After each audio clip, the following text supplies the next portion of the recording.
ஒரே ஒரு ஊர். அந்த ஊருக்கு பேரு கொடையாளிப்பட்டி. அந்த பேருக்கு தகுந்த மாதிரி தான் அந்த ஊர் மக்களும். யார் வந்து என்ன கேட்டாலும் இல்லைன்னு சொல்லாம கொடுப்பாங்க. கொடையாளிகள் நிறைந்த ஊர். இனாமா மட்டும் இல்ல, கடனாவும் பணம் கொடுப்பாங்க. யாருக்காவது அவசரமா பணம் தேவைப்பட்டதுன்னு வச்சுக்கோங்க, அந்த ஊருக்கு போய் வாங்கிக்கலாம்.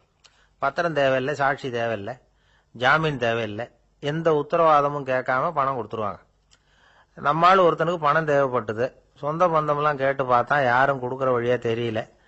எல்லாரும் அவங்கவுங்க சௌரியத்தை பாக்குறவங்க, அடுத்தவங்க சௌரியத்தை பத்தி கவலைப்படாதவங்க.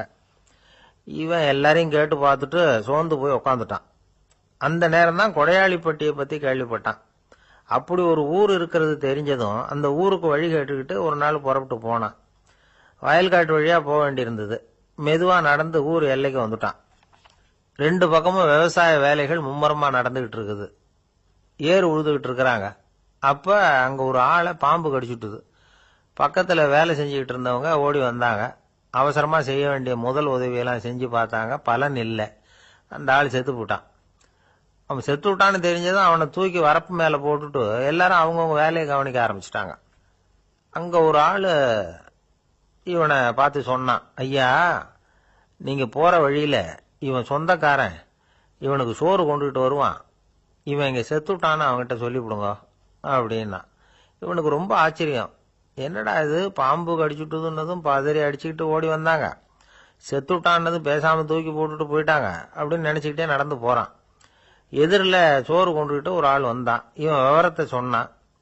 அங்க உங்க சொந்தக்காரன் பாம்பு கடிச்சு செத்து போட்டான் அப்படின்னா. அவன் கொஞ்ச நேரம் அமைதியா நின்னான். அதுக்கப்புறமா அங்கேயே வரப்புல உட்காந்து கொண்டுகிட்டு வந்த சோத்தை தானே சாப்பிட்டு முடிச்சான். பேசாம எழுந்திரிச்சு திரும்பி போயிட்டான். கொஞ்சம் கூட பதறல, அழல. இப்படியும் ஒரு ஊரா அப்படின்னு நினைச்சு ஆச்சரியப்பட்டுக்கிட்டே இவன் ஊருக்குள்ள போனான். ஒரு பெரிய மனுஷனை பார்த்து பணம் கேட்டான். அவரும் இவனோட பேரையும் ஊரையும் மட்டும் விசாரிச்சுக்கிட்டு தேவையான பணத்தை கொடுத்துட்டார். பணத்தை வாங்கிட்ட பிறகு தன்னுடைய மனசை அரிச்சுக்கிட்டு இருந்த அந்த விஷயத்தை பத்தி கேட்டான். ஐயா, வழியில ஒருத்தன் செத்துட்டான், அவனை அப்படியே தூக்கி வரப்புல போட்டுட்டு எல்லாரும் வயல்வெளி வேலைகளை பார்த்துக்கிட்டு இருக்கிறாங்களே அப்படின்னா. இதுக்கு அந்த பெரியவர் சொன்னார், ஆமா, அப்படித்தான் செய்வோம். வேலை முடிஞ்சு வீட்டுக்கு திரும்புறப்ப அவனை தூக்கிட்டு வந்து அடக்கம் பண்ணிடுவோம் அப்படின்னார். ரொம்ப ஆச்சரியமா இருக்கு அப்படின்னா. ஏன் உங்க ஊர்ல யாராவது செத்துட்டா என்ன பண்ணுவீங்க அப்படின்னு கேட்டார். என்ன இப்படி கேக்குறீங்க, எங்க ஊர்ல எல்லாம் பணத்தை தூக்க விட மாட்டாங்க, ஒப்பாரி வைப்பாங்க, கட்டி புரண்டு அழுது புலம்பி தீத்துருவாங்க அப்படின்னா. இவன் பெரியவர் பார்த்தார். அவங்கிட்ட கொடுத்த பணத்தை லபக்குன்னு பறிச்சுக்கிட்டார். திருப்பி வாங்கிட்டார். இவன் பதறி போய் நிக்கிறான். அவரு சொன்னார், பணத்தையே விட மாட்டேன்னு கட்டுப்பிடிச்சு அழுதா நான் கொடுத்த பணத்தை மட்டும் எப்படி திருப்பி கொடுக்க போற, போயிட்டு வா அப்படின்னு விரட்டி விட்டாராம். இந்த கதையை நண்பர் ஒருத்தர் சொன்னார். கதை வேடிக்கையா தெரிஞ்சா கூட இதுல கருத்து உண்டு. பணம் பிணம் இது ரெண்டையுமே விடுறதுக்கு அவ்வளவு சுலபமா மனம் வர்றதில்லை. இந்த ரெண்டு விஷயங்கள்லயும் அறிவார்ந்த செயல்பாடு தேவை. ஒரு பேருந்து மரத்துல மோதி விட்டது. எல்லாரும் அடிபட்டு முனைகிட்டு கிடக்குறாங்க. டிரைவர், கண்டக்டர் இவங்களுக்கும் அடி. அவங்களும் ஒரு பக்கம் கிடக்குறாங்க. ஒரு மூலையில கிடக்கிற ஒருத்தன் மெதுவா முக்கி முனகி கண்டக்டர் கண்டக்டர்னு சத்தம் போடுறான். கண்டக்டர் மெதுவா நகர்ந்து அவங்கிட்ட போய் என்னன்னு விசாரிக்கிறார். அவன் ரொம்ப சிரமப்பட்டு வாயை திறந்து ஒரு 15 காசு சில்லற பாக்கி அப்படின்னானான். திருநெல்வேலி மாவட்டத்துல கோவில்பட்டிக்கு பக்கத்துல உள்ள ஊர் கடம்பூர். காமராசர் முதலமைச்சரா இருந்த காலம். கடம்பூர்ல ஒரு பள்ளி சீரமைப்பு மாநாடு நடக்குது. அந்த பக்கத்துல உள்ள பள்ளிக்கூடம்லாம் அதுல கலந்துக்குது. கண்காட்சி வேற. ஊர் பூரா விழா கோலம். மறுநாள் மாநாடு நடக்க போகுது. ஆனா முதல் நாளே மழை பிடிச்சுக்கிட்டுது. மறுநாளும் அது விடாம பேஞ்சுக்கிட்டு இருக்குது. காமராசர் காலையில இருந்து பல்வேறு நிகழ்ச்சிகள்ல கலந்துகிட்டு சாயந்தரமா கடம்பூருக்கு வந்து சேர வேண்டியவர். மழை பெஞ்சுக்கிட்டு இருக்கிறதுனால நிகழ்ச்சி ரத்தாயிடுமோ என்னமோ அப்படின்னு எல்லாரும் சந்தேகப்பட்டுக்கிட்டு இருக்கிறாங்க. அவர் கோவில்பட்டி பயணிகள் விடுதியில இருக்கிறார். கடம்பூர்ல இருந்து சில பேர் போய் அவரை சந்திக்கிறாங்க. மழை பெஞ்சுக்கிட்டு இருக்குதே, என்ன செய்யலாம் அப்படின்னு கேக்குறாங்க. மழை பெஞ்சா நல்லது தானே, அதுக்காக மாநாட்டை எதுக்காக ரத்து செய்யணும்? ஆசிரியர்கள் எவ்வளவு கஷ்டப்பட்டு ஏற்பாடு பண்ண மாநாடு, கட்டாயம் வந்துடுறேன் அப்படின்னாராம் காமராசர். உடனே புறப்பட்டார். மழையை பொருட்படுத்தாத மக்கள் கூட்டம்.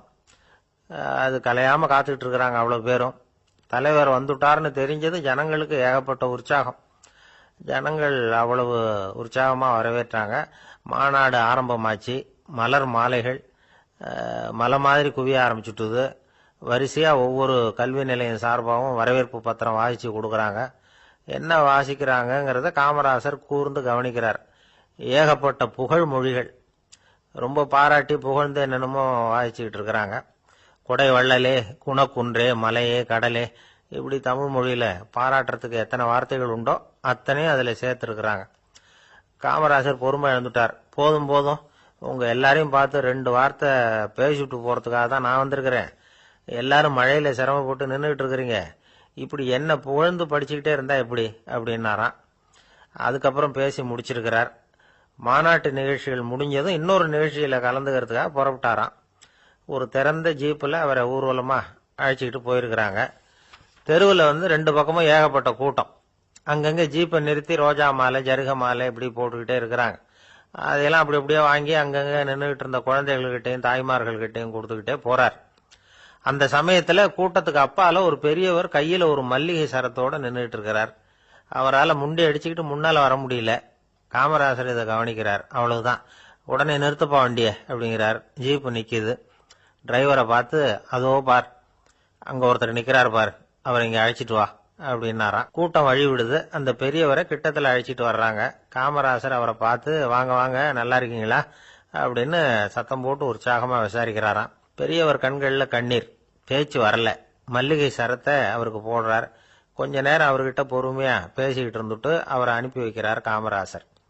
பெரியவர் போனதுக்கு அப்புறம் காமராசர் பக்கத்துல இருந்தவங்க கிட்ட சொல்றார் அந்த பெரியவரை பத்தி.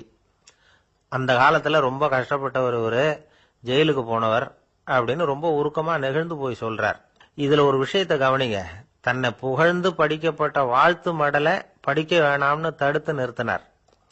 எங்கேயோ ஒரு மூலையில கையில ஒரு 4 முழம் மல்லிகை சரத்தோட ஒதுங்கி நின்றுகிட்டு இருந்த அந்த தொண்டரை அவ்வளவு பெரிய கூட்டத்துக்கு நடுவுலையும் தேடி கண்டுபிடிச்சு கிட்டத்துல கூப்பிட்டு அவர் கொடுத்த அன்பு மாலையை வாங்கி கழுத்துல போட்டுக்கிட்டார்.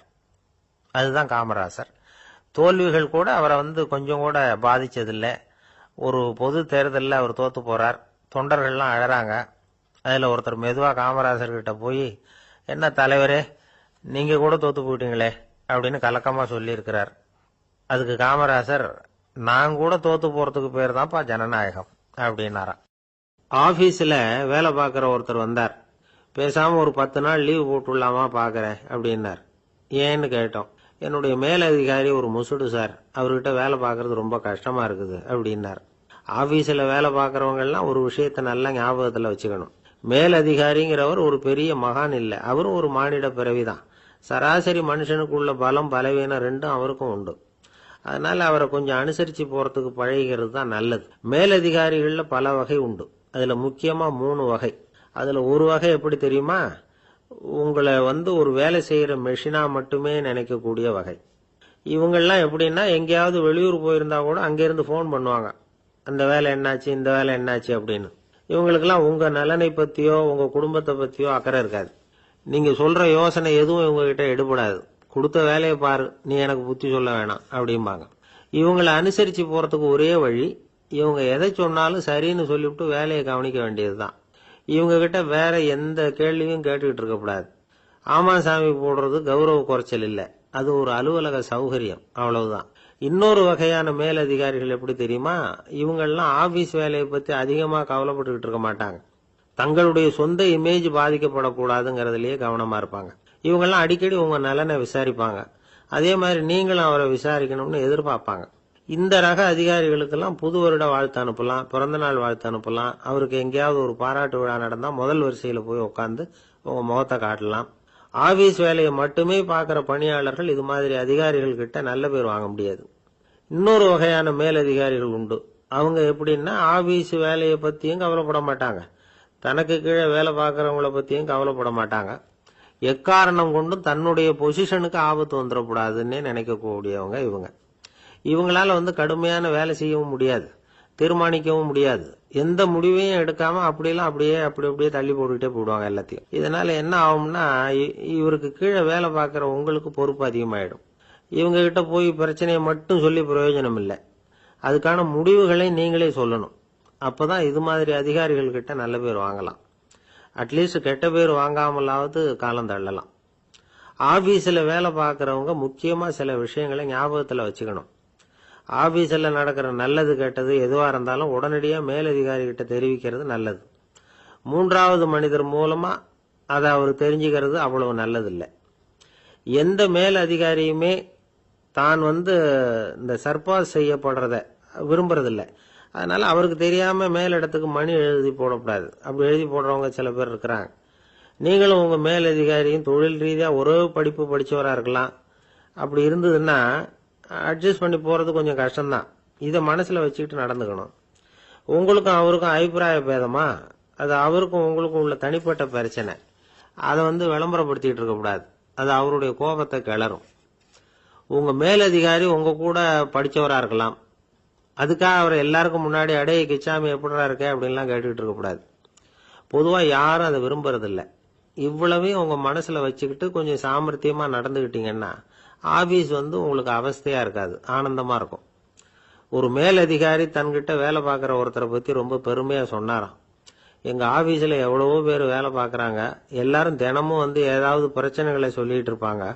ஆனா இவர் ஒருத்தர் மட்டும்தான் இது வரைக்கும் என்கிட்ட எந்த பிரச்சனையும் சொன்னதே இல்லை. அவர் பாட்டுக்கு வருவார், வேலை பார்ப்பார், போயிடுவார் அப்படின்னாராம். நான் உடனே அவ்வளவு பெருமைக்குரிய அந்த ஊழியரை பார்த்து கேட்டேன், ஏன்பா உன்னுடைய மேலதிகாரி கிட்ட நீ எந்த பிரச்சனையும் கொண்டுகிட்டு போறதே இல்லையாமே அப்படின்னு கேட்டேன். அதுக்கு அவர் சொல்றாரு, ஆமாங்க, அது ஏன்னா அவரால் எந்த பிரச்சனையுமே தீர்க்க முடியாதுங்கிறது எனக்கு நல்லா தெரியும். அதனால அப்படி செய்யறேன், வேற ஒண்ணும் இல்லை அப்படின்னார் ரொம்ப பொறுமையா. ஒரு ஊர்ல ஒருத்தர் இருந்தான். ஒரு நாள் காலையில எழுந்திருச்சான். ஒரு 10 ரூபாய் எடுத்து சட்டை பையில வச்சுக்கிட்டான். கடை தெருவுக்கு புறப்பட்டான். காய்கறி வாங்கறதுக்காக அவன் போறான். காய்கறி சந்தைக்கு போய் சேர்ந்தான். கத்திரிக்காய் 1/4 கிலோ கொடுங்கன்னா கொடுத்தாங்க. காசு கொடுக்கறதுக்காக சட்டை பையில கையை விட்டான். பணத்தை காணும். 10 ரூபாய் சட்டை பையில வச்சுக்கிட்டு தான் வந்தான். அது இப்ப அங்க இல்ல. வழியில் எங்கேயும் அது விழுந்துட்டு போல்ருக்கு. அல்லது யாராவது திருடர்கள் தெரியாம அதை எடுத்துக்கிட்டு போட்டாங்களா என்னன்னு தெரியல. எப்படியோ 10 ரூபாய் அவன் இழந்துட்டான். கையில காசு இல்ல. அதனால கத்திரிக்காயை திருப்பி கொடுத்துட்டு கவலையோட வீட்டுக்கு திரும்பி வந்தான். அதையே நினைச்சுக்கிட்டு இருந்தான். அவனுக்கு துக்கம் அதிகமா போச்சு. அழ ஆரம்பிச்சுட்டான். காய்கறிகள் வாங்கிட்டு ஆனந்தமா சமைச்சு சாப்பிடலாம்னு நினைச்சோம். அது முடியாம போச்சேங்கிற கவலை அவனுக்கு. அதனால அதை மறக்கவே முடியல. இது நடந்து கொஞ்ச நாள் ஆச்சு. அதே மனுஷன் இன்னொரு நாள் அதே மாதிரி புறப்பட்டான். பணத்தை எடுத்து பையில வச்சுக்கிட்டான். காய்கறி சண்டையை நோக்கி போய்கிட்டு இருக்கிறான். இப்போ வழியில ஒரு ஏழை பையனை பார்த்தான். தம்பி எங்க போற அப்படின்னு கேட்டான். ஐயா பள்ளிக்கூடத்துக்கு போயிட்டு இருக்கிறேன் அவன். சரி, அதுக்கே எவ்வளவு கவலையோட போயிட்டு இருக்கிற அப்படின்னு விசாரிச்சான் அவன். ஐயா நான் ரொம்ப ஏழை, வீட்டுல வசதி இல்ல, பரீட்சைக்கு பணம் கட்டணும், இன்னைக்கு கடைசி நாள், என்ன செய்யறதுன்னு தெரியலன்னா. இவன் பார்த்தான். தாங்கிட்ட இருக்கிற பணத்தை எடுத்து அந்த பையன்கிட்ட கொடுத்தான். இதை வச்சுக்கோ, உடனே பணத்தை கட்டு, நல்லா படி, பரீட்சை எழுது அப்படின்னு சொல்லிவிட்டு திரும்பி வந்துட்டான். வெறுங்கையோட திரும்பி வந்தும் வீட்டுல கேக்குறாங்க எங்க காய்கறின்னு வழக்கம் போல கேட்டாங்க. இவன் நடந்ததை சொன்னான். இப்போ வீட்டுல இருந்தவங்க அவங்கிட்ட ஒரு கேள்வி கேட்டாங்க. ஏங்க இதே மாதிரி முன்னாடி ஒரு தடவை காய்கறி வாங்க போய் வெறுங்கையோட திரும்பி வந்தீங்க, இப்பவும் வெறுங்கையோட தான் திரும்பி வந்திருக்கிறீங்க. ஆனா முன்னாடி வந்தப்போ வருத்தமா இருந்தீங்க, இப்போ உங்க முகத்துல வருத்தம் தெரியலையே அப்படின்னு கேட்டிருக்கிறான். அதாவது வீட்டுல இருக்கிறவங்க கேட்டாங்களாம். இப்போ அந்த மனுஷன் யோசிக்க ஆரம்பிச்சானாம். இந்த 2 நிகழ்வுகளுக்கு என்ன வித்தியாசம்? போன தடவை அவன் பணத்தை இழந்தான், இந்த தடவை அவன் பணத்தை இழந்திருக்கிறான். போன தடவை யாரோ திருடிட்டு போயிட்டாங்க, இந்த தடவை அவனாவே ஒரு பையன் பேர்ல இறக்கப்பட்டு எடுத்து கொடுத்துருக்கிறான். அன்னைக்கு பணம் போயிட்டுதேன்னு வருத்தமா இருந்தது, இன்னைக்கு பணம் போனாலும் மனசுக்கு மகிழ்ச்சியா இருக்கு, நிறைவா இருக்கு. கொஞ்சம் யோசிச்சு பாருங்க. பணத்தை இழந்தது மகிழ்ச்சிக்கோ வருத்தத்துக்கோ காரணமா இருக்க முடியாது. அப்படின்னா வேற எது காரணம்? அன்றைக்கு பணத்தை இழந்துட்டேன்னு அழுதான், இன்றைக்கு பணத்தை இழந்தாலும் மகிழ்ச்சியா இருக்கிறான். ஆகவே மகிழ்ச்சிக்கும் துக்கத்துக்கும் இழப்பு காரணம் அல்ல, இழப்பு பற்றிய நம்முடைய அறிவு தான் காரணம் அப்படிங்கிறது பெரியவர்களுடைய கருத்து. எந்த பொருளும் நமக்கு கவலையை உண்டு பண்றதில்ல, அந்த பொருள் பேர்ல நாம வைக்கிற பற்று தான் கவலையை உண்டு பண்ணுது. பொருள்கள் நம்ம விட்டுட்டு போயிட்டா நாம அழுதுகிட்டு இருக்கிறோம், நாமே அதுகளை விட்டுட்டு வந்துட்டா மகிழ்ச்சியா இருக்கிறோம். இந்த உண்மையை புரிஞ்சுக்கிட்டு நம்முடைய வாழ்க்கையை நல்ல விதமா அமைச்சுக்கணும். ஒரு ஆள் அழுதுகிட்டு இருந்தான். ஏண்டா அழுகுறேன்னு கேட்கிறார் ஒருத்தர். இழக்கிறதுக்கு எதுவும் இல்லை, அதனால அழறேன்னா. என்னடா சொல்றேன்னார். கிட்ட வாங்க சொல்றேன்னா. இந்த மணி பர்ஸை வேற ஒருத்தன் பாக்கெட்ல இருந்து திருடுனேன், அப்புறம் தான் புரிஞ்சுது அவங்கிட்ட இழக்கிறதுக்கு எதுவும் இல்லைங்கிறது. ஆமாங்க, இது காலி பர்ஸ், அதனால இப்ப அழுதுகிட்டு இருக்கிறேன், திருடியும் பிரயோஜனம் இல்லை அப்படின்னு சொல்லிவிட்டு அழுதானா. இப்பெல்லாம் நம்ம ஊர்ல மாமியார் மருமகள் ஒருத்தர் நல்லா புரிஞ்சுக்கிட்டு நல்ல விதமா தான் இருக்கிறாங்க பல இடத்துல. அதனால நான் இப்ப சொல்ல போற கதையை கேட்டுவிட்டு இந்த காலத்துல அவ்வளவு மோசமா யாரு சார் நடந்துக்கிறாங்க அப்படின்னு கேட்டு யாரும் சண்டைக்கு வரக்கூடாது. இன்னொரு உண்மையையும் சொல்லிவிடுறேன். அதாவது இந்த கதையை நமக்கு எழுதி அனுப்பி இருக்கிறதே கொஞ்ச நாள்ல மருமகளாகவும் அதுக்கப்புறம் கொஞ்ச காலத்துல மாமியாராகவும் ஆக போற ஒரு நேயர் தான். சரி, இந்த கதைக்கு வருவோம். அதாவது ஒரு சின்ன குடும்பம், அந்த வீட்டுல மாமியார் ஆட்சி, அவங்க வச்சதுதான் சட்டம். புள்ளையண்டான் எப்படின்னா அம்மா சொல்றதையும் கேட்டுக்குவான், மனைவி சொல்றதையும் கேட்டுக்குவான், நமக்கு என்னத்துக்கு வம்புங்கிற டைப். மருமகள் பேர்ல குறை கண்டுபிடிக்கிறதுலயே அந்த மாமியாருக்கு ஒரு சுவாரஸ்யம். சின்ன சின்ன விஷயத்துல எல்லாம் குத்தம் கண்டுபிடிச்சுக்கிட்டே இருக்கிறாங்க. பொதுவா எல்லாரும் எப்படின்னா ஏதாவது ஒரு காரணத்துக்காக சண்டை போட்டுக்கிட்டு இருப்பாங்க. அந்த அம்மா எப்படின்னா ஏதாவது ஒரு சண்டையை போடுறதுக்காக காரணத்தை தேடிட்டு இருப்பாங்க. அப்படி ஒரு மனசு. அந்த மருமக பொண்ணு பாவம் பயந்து பயந்து ஒவ்வொரு காரியமும் செஞ்சுக்கிட்டு வந்தது. இப்படியே பல வருஷம் ஓடி போட்டுது. அந்த மாமியாருக்கும் ரொம்ப வயசாயிட்டுது. இருந்தாலும் அந்த பழைய சுபாவம் மட்டும் மாறவே இல்லை. திடீர்னு ஒரு நாள் பக்கவாதம் வந்து அந்த அம்மாவுக்கு ஒரு பக்கம் கை கால் இழுத்துக்கிட்டுது. வாய் சுத்தமா பேச முடியாம போயிட்டுது. சத்தம் மட்டும் வரும். ஒரு பக்கத்து கை காலை அசைக்க முடியும். பேசுறதெல்லாம் கையால தான், அதாவது கை சைகையால. இப்படிப்பட்ட நிலைமையில கூட அந்த பொண்ணு தண்ணியோ பாலோ இவங்க எதிரில் கொண்டாந்து வச்சா அதை வேணும்னே தட்டி விட்டுட்டு ஒம்பு வளர்க்கறது. அதுக்கப்புறம் அந்த பொண்ணு தரையை சுத்தப்படுத்தும்ல, அதை பார்த்து ரசிக்கிறது. இருந்தாலும் அந்த பொண்ணு இதையெல்லாம் பெருசுப்படுத்தாம ரொம்ப பொறுமையா தான் இருந்தது. ஒரு நாள் வீட்டுல வச்சிருந்த பாலை வந்து பூனை குடிச்சிட்டு போயிட்டுது. வயசான காலத்துல இந்த அம்மா பால் இல்லாம கஷ்டப்படுவாங்களே அப்படின்னு நினைச்சு பக்கத்து வீட்டுல போய் கொஞ்சம் பால் வாங்கிட்டு வந்து காய்ச்சி மாமியார் முன்னாடி கொண்டாந்து வச்சுது அந்த பொண்ணு. வழக்கம் போல அந்த அம்மா பாலை தட்டி விட்டுட்டாங்க. இது அந்த மருமக பொண்ணு கவனிச்சுட்டுது. இவ்வளவு நாள் பொறுமையா இருந்த அந்த மருமகளுக்கு இன்னைக்கு இதை பார்த்துதான் அசாத்திய கோபம் வந்துட்டுது. கதவுக்கு பக்கத்துல சாத்தி வச்சிருந்த உலக்கையை எடுத்து மாமியார் தலையில போட, அது குறி தவறி கழுத்துல பட, அந்த அம்மா கழுத்தை பிடிச்சிக்கிட்டு ஊன்னு கத்த, இந்த பொண்ணு ஒன்னும் அலட்டிக்காம உலக்கையை எடுத்து மறுபடியும் கதவு பக்கம் சாத்தி வச்சுட்டு அது பாட்டுக்கு நடந்து போயிட்டுது. இருந்தாலும் மனசுக்குள்ள லேசா ஒரு பயம். கணவன் வீட்டுக்கு வந்ததும் என்ன விஷயம்னு கேட்டா எப்படி சமாளிக்கிறது? அன்னைக்குன்னு பார்த்து ரொம்ப நேரம் கழிச்சு வீடு வந்து சேர்ந்தான் கணவன். உடனே அந்த அம்மா புகார் பண்ண ஆரம்பிச்சுட்டுது. பேச்சுதான் வராத, அதனால ஒரு பக்கத்து கையால சைகை காட்டுது. கதவுக்கு பக்கத்துல இருந்த உலக்க பக்கமா கையை நீட்டி காட்டி, அப்படியே அந்த கைய தன் கழுத்துக்கு பின்பக்கமா சுத்தி காட்டி நாக்க வெளியில நீட்டி நடந்த விஷயத்த புரிய வைக்கிறதுக்கு முயற்சி பண்ணுது. இவனுக்கு ஒன்னும் புரியல. என்ன சொல்றாங்க அம்மா அப்படின்னு மனைவி கிட்ட கேக்குறான். அதுக்கு அந்த பொண்ணு ரொம்ப புத்திசாலித்தனமா, என்னங்க உங்க அம்மா சொல்றது உங்களுக்கு இன்னும் புரியலையா? அவங்க உங்களை பார்த்து என்ன சொல்றாங்கன்னா, ஏண்டா உலக்க மாதிரி நிக்கிற, சாக போற எனக்கு சங்கிலி எதுக்கு, என் கழுத்துல கிடக்குற இந்த சங்கிலியை கழட்டி என் மருமக கழுத்துல போடுறா அப்படின்னு சொல்றாங்க அப்படின்னு தான். ஓ அப்படியா விஷயம்னு சொல்லி அம்மா கழுத்துல இருந்த சங்கிலியை எடுத்து மனைவி கழுத்துல போட்டுட்டு, அம்மா உன் விருப்பப்படியே போட்டாச்சு, இனிமேலாவது நிம்மதியா படுத்து தூங்கு அப்படின்னு சொல்லிவிட்டு உள்ள போயிட்டான். பாத்தீங்களா கதைய? அதனாலதான் மாமியார்கள் வந்து சைகை காட்டுறதுன்னா கூட இனிமே ஜாக்கிரதையா இருக்கணும். ஒரு கடற்கரை ஓரம், அங்க ஒரு சின்ன கிராமம். அந்த கிராமத்துல ஒரு சின்ன பள்ளிக்கூடம். கடற்கரை ஓரத்துல உள்ள ஒரு விடுதியில ஓய்வுக்காக ஒருத்தர் வந்து தங்கி இருக்கிறார். பள்ளிக்கூடத்துல ஏதோ விழா நடக்கிறது மாதிரி தெரிஞ்சது.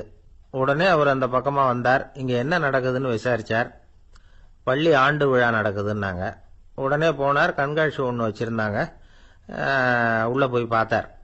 பள்ளிக்கூடத்தில் படிக்கிற மாணவர்களை சொந்தமா தயார் பண்ண பொருள்களை காட்சிக்கு வச்சிருக்கிறாங்க. அந்த ஊர் மக்கள்லாம் அதை கூட்டம் கூட்டமா போய் பார்த்துக்கிட்டு இருக்கிறாங்க. இவரும் ஆர்வமா அதையெல்லாம் பார்த்துக்கிட்டே போறார். ஒரு இடத்துல ஒரு சின்ன ரயில் செஞ்சு வச்சிருந்தாங்க, மாணவர்களே தயார் பண்ணது. மின்சாரத்தால் அது ஓடுறது மாதிரி பண்ணி வச்சிருந்தாங்க. அதுல ஒரு சின்ன பொத்தான் இருக்கும். அது அமுக்குனா ரயில் ஓடும், சுத்தி சுத்தி வரும். மாணவர்கள் எதிரில் நின்று அதுக்கு விளக்கம் கொடுத்துக்கிட்டு இருக்கிறாங்க. இவரு அதை கவனிச்சார். ரயில் ஓடுறத பார்த்தார். அங்க நின்றுகிட்டு இருந்த மாணவர்கள் கிட்ட விளையாட்டா கேட்டார், ஏப்பா இந்த ரயில் எதனால ஓடுது அப்படின்னு கேட்டார் இவரு. சக்தியினால ஓடுது அப்படின்னாங்க மாணவர்கள். அது என்ன சக்தின்னு கேட்டார். அதுக்கு பேரு மின்சாரம் அப்படின்னாங்க.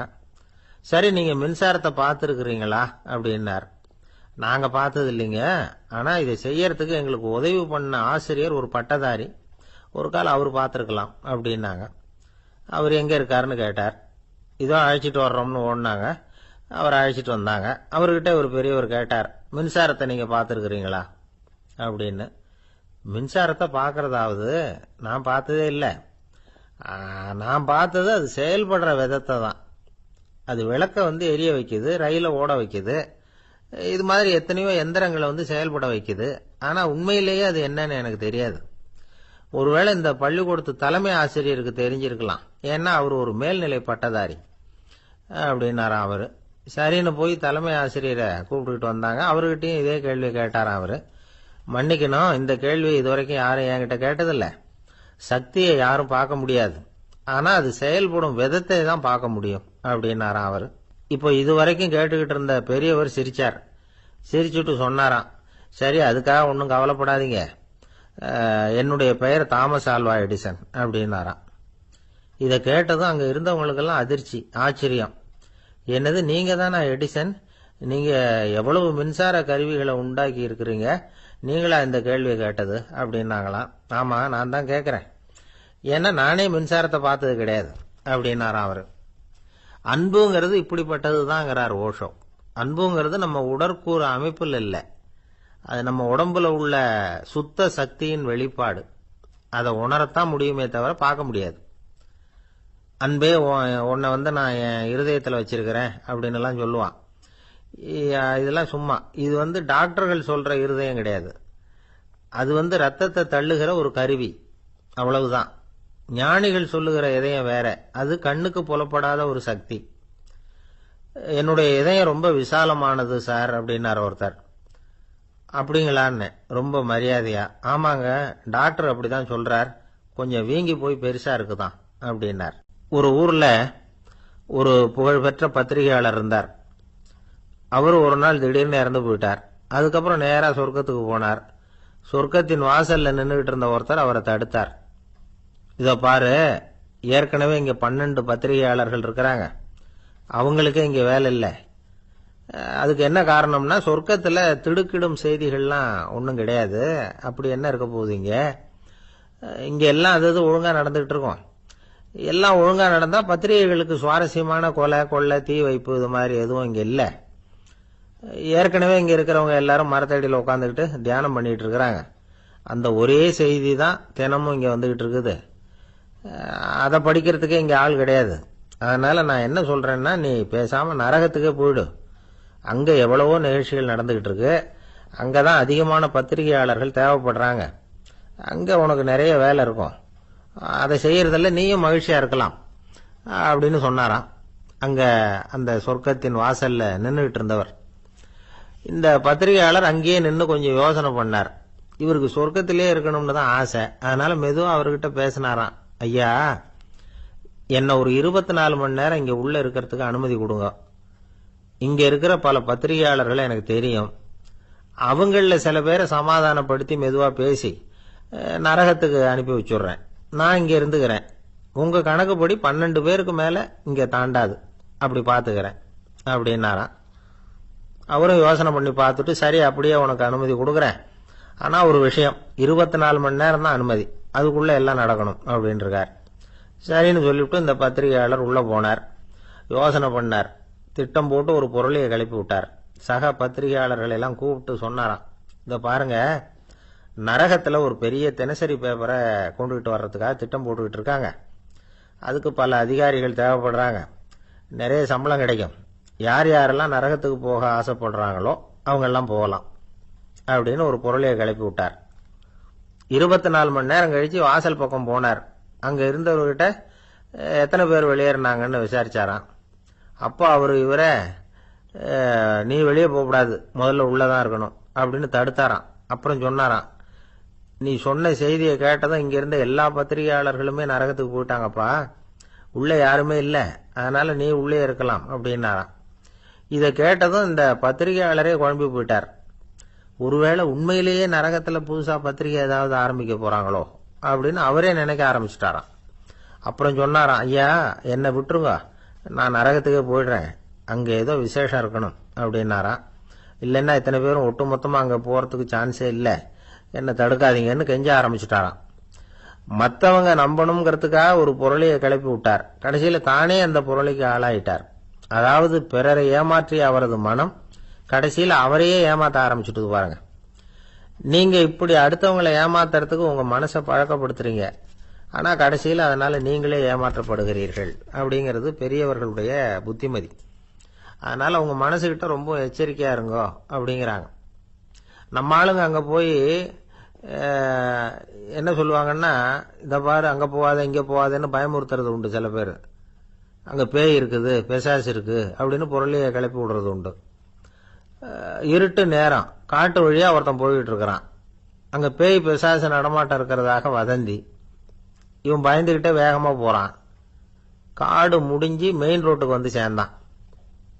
அப்பாடா, ஒரு பஸ் நின்றுட்டு இருக்கு தனியா. இருட்டுல லேசா தெரிஞ்சது. ஓடி போய் ஏறி உள்ள உட்காந்துக்கிட்டான். பயந்துகிட்டே போனவன் அப்புறம் தான் தெரியுது உள்ள யாருமே இல்லை. டிரைவரும் இல்லை, கண்டக்டரும் இல்லை, வேற யாரும் இல்லை. இவனுக்கு பேய் பயம் அதிகமா போட்டுது. ஏன்னா நடு ராத்திரி. இந்த நேரம் பார்த்து அந்த பஸ் தானே நகர ஆரம்பிச்சுதான்.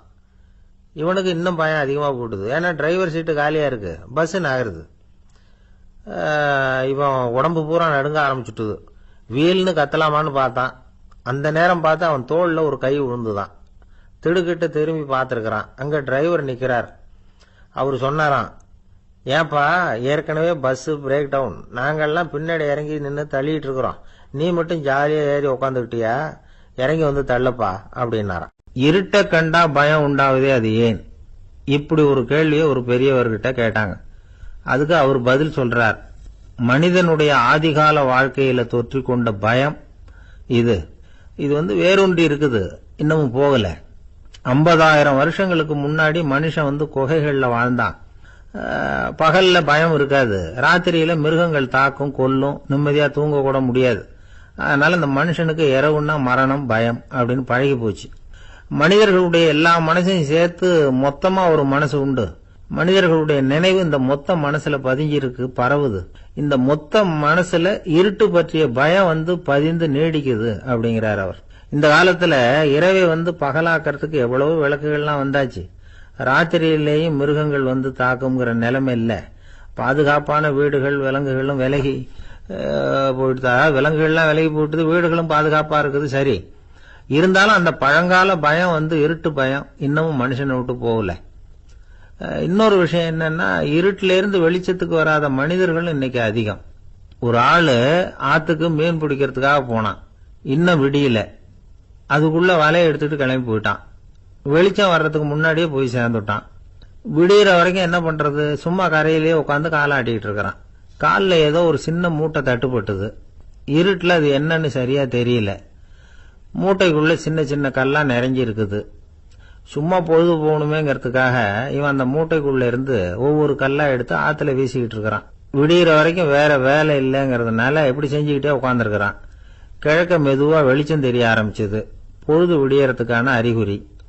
இதுக்குள்ள அந்த மூட்டையில இருந்த எல்லா கல்லையும் எடுத்து வீசி எறிஞ்சுட்டான். கடைசியா ஒரே ஒரு கல்லு மட்டும்தான் கையில பாக்கி இருந்தது. வெளிச்சம் வந்ததும் அந்த கல்லை பார்த்தான். அப்படியே திகைச்சு போயிட்டான். அடடா, இது வரைக்கும் தெரியாம தப்பு பண்ணிட்டோமே அப்படின்னு நினைச்சான். ஏன் தெரியுமா, அவன் கையில இருந்தது வெறும் கல்லு இல்ல, விலை வசந்த ரத்தன கல்லு. இருட்டுல என்னன்னு புரியாததுனால மூட்டையில இருந்த எல்லா ரத்தன கல்லையும் ஆத்துல வீசி எறிஞ்சிருக்கிறான். இப்போ அவனுக்கு அழுகையே வந்துரும் போல இருந்தது. வாழ்க்கைய வசதி ஆக்கிக்கிறதுக்கான வாய்ப்பு அவனுக்கு இருந்தது. இருந்தாலும் இருட்டுல அதை இழந்துட்டான். அந்த வகையில அவனுக்கு கொஞ்சம் அதிர்ஷ்டம் இருந்திருக்குது. அதாவது ஏதோ ஒரு வகையில இருந்திருக்குது. அதனாலதான் அந்த கடைசி கல்ல எரியறதுக்குள்ள வெளிச்சம் வந்துட்டுது. பல பேருக்கு அந்த அளவு கூட அதிர்ஷ்டம் வர்றதில்ல. எல்லாத்தையும் வீசினதுக்கு அப்புறம் தான் வெளிச்சம் வரும். என்னன்னு விவரம் தெரியாமலே எழுந்திரிச்சு வந்துருவாங்க. வாழ்க்கைங்கிறது ஒரு பெரிய புதையல். அதை புரிஞ்சிக்காம மனுஷன் அதை வீசி எரிஞ்சுக்கிட்டு இருக்கான் அப்படிங்கிறது தான் பெரியவங்க கருத்து. சில பேருக்கு புரிஞ்சுக்கிற நேரம் வரும், அதுக்குள்ள வாழ்நாள்லாம் ஓடி போயிருக்கும். அதுக்கப்புறம் என்ன பண்றது? நம்மால ஒருத்தன் கையில ஒரு சின்ன பையோட வந்துகிட்டு இருந்தான்.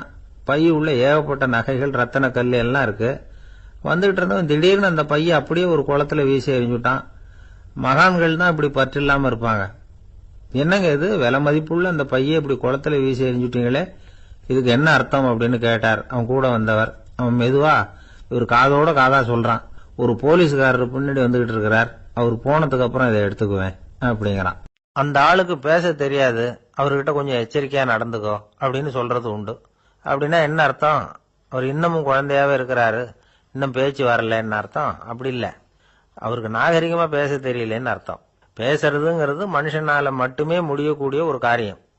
அப்படி இருந்தும் அதோட பெருமையை அவன் இன்னமும் சரியா புரிஞ்சுக்கலன்னு தான் சொல்லணும். அதனாலதான் அவன் அளவுக்கு அதிகமா வார்த்தைகளை கொட்டி போடுறான். அதுக்கப்புறம் அதையெல்லாம் திருப்பி அள்ள முடியாம கிடந்து கஷ்டப்படுறான். கொட்டுன வார்த்தையை அள்ள முடியுமா? ஒருத்தரை இன்னைக்கு பார்த்து முட்டாள்னு திட்டி போடுறீங்க, நாளைக்கு மறுபடியும் அவர்கிட்ட போய் நேத்திக்கு உன்னை முட்டாள்னு சொல்லிவிட்டேன், அந்த வார்த்தையை திருப்பி கொடு, வாங்கிட்டு போயிடுறேன் அப்படி நான் சொல்ல முடியும்? அவன் கோபக்காரனா இருந்தா நேத்திக்கு அதை வேற விதமா உங்களுக்கு திருப்பி கொடுத்துருப்பான். உலகத்துல எவ்வளவோ ஜீவராசிகள் இருக்கு, அதுக்கெல்லாம் வாய் இருக்குது. அந்த வாயெல்லாம் எதுக்கு உபயோகம்? சாப்பிட்றதுக்காக. ஆனா நமக்கு இருக்கிற வாய் சாப்பிட்றதுக்காக மட்டும் இல்ல, பேசுறதுக்காகவும் தான். பேச முடியலன்னா வாய் இருந்தா கூட அது வாயில்லா ஜீவன் தான். ஒரு பையனை பார்த்து அது வாய் உள்ள புள்ள பொழைச்சிக்கும் அப்படின்னா மற்ற பையன்களுக்கெல்லாம் முகத்துல வாயே இல்லைன்னு அர்த்தம்? அப்படி இல்லை, அந்த பையன் கொஞ்சம் கெட்டிக்காரத்தனமா பேசுவான்னு அர்த்தம். அதனால எப்படி பேசணும் அப்படிங்கறத நாம முக்கியமா தெரிஞ்சுக்கணும். இதுக்கு 8 விதமான குறிப்புகளை நம்ம பெரியவங்க சொல்லியிருக்கிறாங்க. பேச்சுக்கு 8 அங்கங்கள் உண்டு அப்படின்னு அவங்க சொல்றாங்க. அதெல்லாம் என்னென்ன அப்படின்னா, உண்மை, நன்மை, அன்பு, நிதானம், இனிமை, ஆழம், சமயமறிதல், சபையறிதல். இந்த 8 தன்மையும் பேச்சில் இருக்கணுமா. இதையே கொஞ்சம் விவரமா சில பேர் போர்டில் எழுதி வச்சிருப்பாங்க. அதாவது எழுத்துலயாவது அதெல்லாம் இருக்கட்டுமே அப்படின்னு நினைச்சு நீங்க கூட சில இடங்கள்ல இதை பார்த்திருக்கலாம்.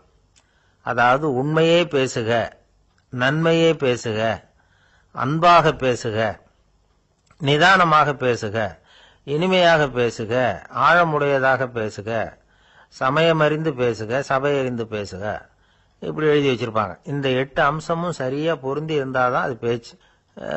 மற்றதெல்லாம் பேச்சாயிடாது. பேச்சு ஒரு சிறந்த கலை.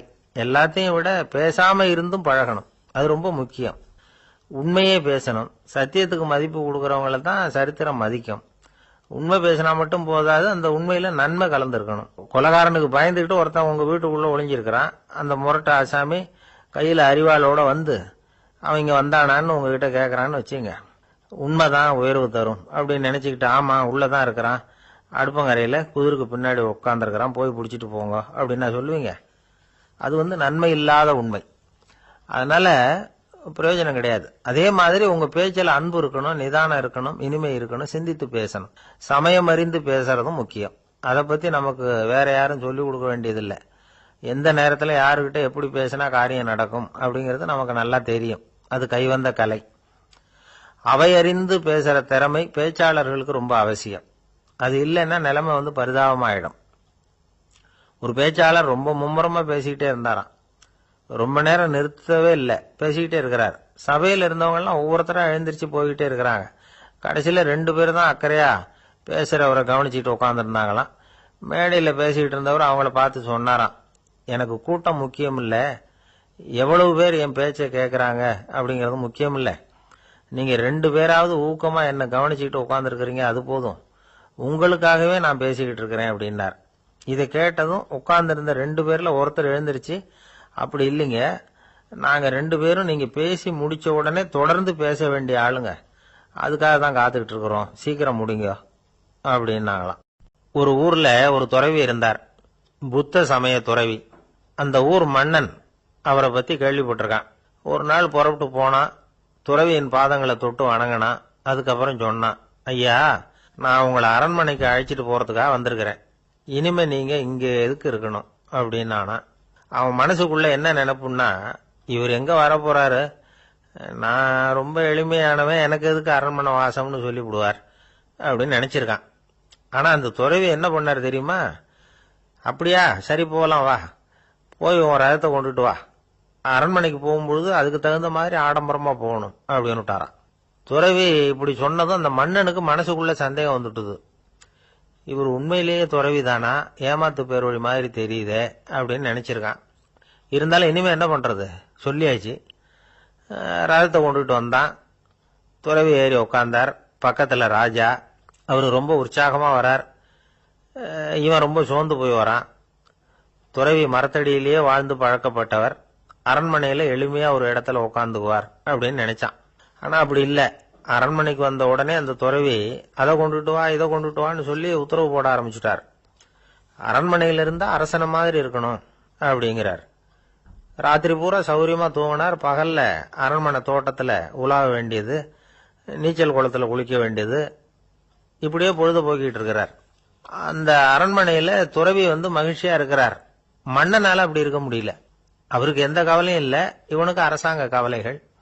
துறவி அப்படி இருக்கிறத இவனால தாங்கிக்க முடியல. ஒரு நாள் அவர்கிட்டே போய், நான் உங்ககிட்ட கொஞ்சம் பேசணும் நானா. துறவி பார்த்தார். நான் இந்த அரண்மனைக்கு வரும்பொழுதே நீ என்னமோ என்கிட்ட கேட்கணும்னு நினைச்ச. ஏன் கால தாமதம்? நீ அனாவசியமா உன்னையே தொந்தரவு பண்ணிட்டு இருக்கிற. நீ கவலையா இருக்கேங்கிறது எனக்கு புரியுது. நான் மரத்தடியில் இருந்தப்ப கூட என்னை அடிக்கடி சந்திச்சுக்கிட்டு இருப்ப. ஏதாவது விளக்கம் கேட்கறது உண்டு. இங்க வந்த பிறகு என்னை சந்திக்கிறது கூட அபூர்வமா போயிட்டுது. நீ இப்போ என்ன கேட்க போறேங்கிறது எனக்கு தெரியும், இருந்தாலும் கேள் அப்படின்னாராம். வேற ஒண்ணும் இல்லைங்க, இப்போ உங்களுக்கும் எனக்கு என்ன வித்தியாசம்? 2 பேரும் அரண்மனையில தான் இருக்கிறோம். நீங்க மகிழ்ச்சியா இருக்கிறீங்க, நான் அப்படி இருக்க முடியல. இவ்வளவுக்கும் நீங்க முன்னாடி இருந்தது மாதிரி இல்ல. தினமும் தங்க தேர் கேட்கறீங்க, உயர்தரமான ஆடைகள் அணிகிறீங்க, சுவையான சாப்பாடு. இப்படி இருக்கிறப்போ உங்களுக்கும் எனக்கு என்ன வித்தியாசம்? இதுதான் மன்னனுடைய கேள்வி. இதுக்கு பதில் சொல்றேன், என் கூட புறப்பட்டு வா, இந்த நகரத்துக்கு வெளியில போவோம் அப்படின்னு சொல்லி அரசனை கூப்பிட்டுக்கிட்டு ஊர் எல்லைக்கு சேர்ந்தார் துறவி. அங்க போய் சொன்னார், இத பாருப்பா, இந்த இடத்தை தான் தேடிட்டு இருந்தேன். இனிமே நான் திரும்பி வரப்போறதில்ல. நீ என்னோட வர்றியா திரும்பி போறியா அப்படின்னார். நான் எப்படிங்க உங்க கூட வர முடியும்? என்னுடைய நாடு, என்னுடைய சொத்துக்கள், மனைவி, மக்கள் எல்லாத்தையும் விட்டுட்டு எப்படிங்க வர்றதுன்னா. இப்ப அந்த துறவி சொன்னார், இப்ப வித்தியாசத்தை தெரிஞ்சுக்கிட்டியா? நான் அரண்மனையில இருந்தேன், எல்லா வித பொருள்களும் உடையவனா இருந்தேன். ஆனா எதையும் சொந்தம் கொண்டாடுறவனா இருக்கல. ஆனா நீ அப்படி இல்ல, எல்லாத்தையும் சொந்தம் கொண்டாடிட்டு இருக்கிற. இதுதான் நமக்குள்ள வித்தியாசம் அப்படின்னு சொன்னார். அரண்மனை ஆடைகளை அப்படியே களைஞ்சார், அரசங்கிட்ட கொடுத்தார். உன்னுடைய ஆடைகளை நீயே வச்சுக்கோன்னார். அவர் பாட்டுக்கு நடந்து போனார், திரும்பியே பார்க்கல. அரசனுக்கு அப்பதான் தன்னுடைய அறியாமை விளங்குச்சான். இதுல இருந்து நாம புரிஞ்சுக்க வேண்டியது என்னன்னா, இந்த உலகத்துல எத்தனையோ பொருள்கள், அதையெல்லாம் முறையா பயன்படுத்தினா மகிழ்ச்சி. அதை விட்டுட்டு அதுக்கெல்லாம் சொந்தம் கொண்டாட ஆரம்பிச்சா கவலை. நம்ம ஆட்கள் சொந்தம் கொண்டாடுற விதமே தனி. ஒரு ஆளு இன்னொருத்தங்கிட்ட ஒரு கொடை கடன் வாங்கியிருந்தான், திருப்பி கொடுக்கல. கொடையை கொடுத்தவன் கேட்டான், என்கிட்ட கடன் வாங்கினிய கொடை, அதை கொஞ்சம் திருப்பி தர்றியான்னா. அது உனக்கு இப்போ அவசரமா தேவைப்படுதா அப்படின்னு கேட்டான் இவன். எனக்கு தேவைப்படல, அந்த கொடையை நான் யாருகிட்ட வாங்கியிருந்தேனோ அவனுக்கு இப்போ அது அவசரமா தேவைப்படுது அப்படின்னானா அந்த ஆள். ஒரு பெரிய காடு, அந்த காட்டுக்கு மத்தியில ஒரு ஆசிரமம். அங்க ஒரு முனிவர் இருந்தார். பல இடங்கள்ல இருந்து வர்ற குழந்தைகளுக்கு அவர் பாடம் சொல்லி கொடுத்துக்கிட்டு இருக்கிறார். ஏழை பணக்காரர் அப்படிங்கிற வித்தியாசம்லாம் கிடையாதுங்க. எல்லாரும் அவர்கிட்ட தங்கள் பிள்ளைகளை அனுப்பி வச்சாங்க.